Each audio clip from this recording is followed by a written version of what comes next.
তবে আমি চ্যালেঞ্জ করতেছি 1847 পূর্বে এই সারা পৃথিবীর মানচিত্রে যদি কোনো দেওবন্দি, যদি কোনো আহলে হাদিস, দেওবন্দ মাদ্রাসার পূর্বে দেওবন্দি, 1847 পূর্বে আহলে হাদিস এই নীল আকাশের নিচে জমিনের মাটিতে নিজের একটা মসজিদ দেখাতে পারে, আমি তার গোলামি করতে প্রস্তুত রয়েছে।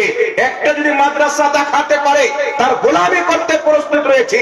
যদি তারা হক পথে হতো তো তাদের 500 বছর পূর্বে মসজিদ থাকতো কি থাকতো না? কিন্তু নাই কেন পৃথিবীর মুসলমান? এই জন্য নাই যে এই আকীদার লোক পূর্বে ছিল না, এই জামাতের লোক পূর্বে ছিল না। এদের যে আকীদা, এদের যে ইসলাম, এই ইসলাম মান্যকারী পূর্বে কেউ ছিল না। যে ইসলামকে সুন্নি বেরেলভিরা মানে, খোদার কসম খেয়ে বলি, খাজা মঈনুদ্দিন চিশতি ওই ইসলাম মান্যকারী ছিলেন। বড় পীর আব্দুল কাদের জিলানী ওই ইসলাম মান্যকারী ছিলেন।